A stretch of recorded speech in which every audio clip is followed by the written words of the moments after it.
Hello everyone, I am Priya Nayak and you are most welcome on our YouTube channel education pill. तो finally आपके admission का वक्त आ चुका है और अभी स्टूडेंट्स को गैप सर्टिफिकेट को लेकर बहुत सारी कंफ्यूजन्स हैं।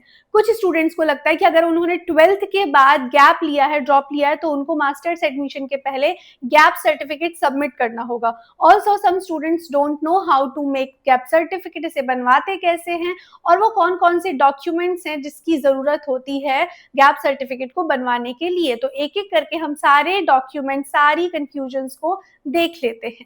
सबसे पहले जान लीजिए कि गैप सर्टिफिकेट होता क्या है।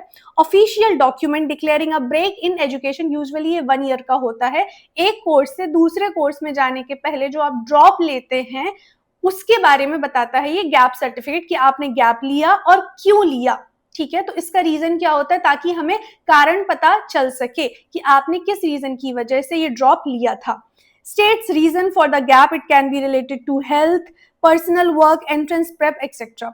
It's a legally notarised declaration, एक एफिडेविट है बेसिकली। ठीक है, अब इसकी जरूरत किसे होती है? So students who took break after 12 before joining college, उन्हें जरूरी होता है। इसके अलावा अगर आप यूजी से पीजी में जा रहे हो और इस बीच अगर आपने ड्रॉप लिया है तो भी आपको चाहिए पड़ेगा। दोज हु वर्कड और dealt with personal health issues, किसी भी रीजन की वजह से अगर आप एक जगह से एक दूसरी जगह, एक कोर्स से दूसरे कोर्स में जाते हैं और इस बीच अगर आप ड्रॉप लेते हैं तो आपको गैप सर्टिफिकेट की जरूरत पड़ती है। Why is it important?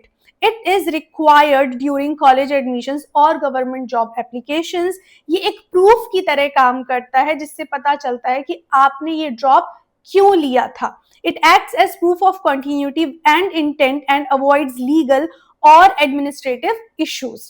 It builds transparency in academic or professional records. मतलब कि कुछ valid reason था तभी आपने drop लिया, इस बात की पुष्टि करता है ये आपका affidavit। ठीक है, now where to get it? So it is drafted and notarised at a local notary और advocate office.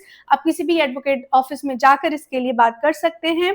Can use online affidavit service, but ये कुछ ही स्टेट्स में अलाउड है। रिक्वायर्ड डॉक्यूमेंट्स में आपको चाहिए होगा ID proof, previous education certificates and gap explanation. Basically आपको रीजन बताना है, आपने पुरानी जो पढ़ाई की कहाँ से की, उन सभी के सर्टिफिकेट्स आपके पास होने चाहिए। It should be printed or stamp paper, printed on stamp paper.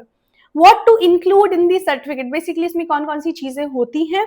तो full name, date of birth according to mark sheet and your ID proof, duration of the gap, reason of the gap, declaration of not being involved in unlawful activities, last but not the least, signature of the applicant and the notary. तो ये सारी चीजें आपको चाहिए पड़ती हैं, इस तरीके से आपका गैप सर्टिफिकेट बनता है।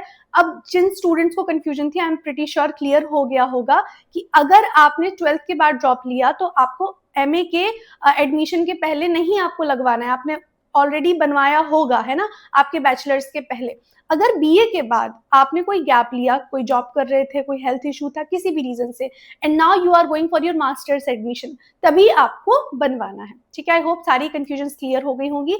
अगर किसी और सर्टिफिकेट को लेकर भी आपके मन में कोई भी डाउट या कंफ्यूजन है तो आप कमेंट सेक्शन में जरूर बताना। We are noting each and everything and एक एक करके हम सारे टॉपिक्स पर ऑलरेडी काम कर रहे हैं। तो अगर कोई और भी ऐसा सर्टिफिकेट है जिसको लेकर आपके मन में कंफ्यूजन है, डाउट है, do let us know in the comment section below.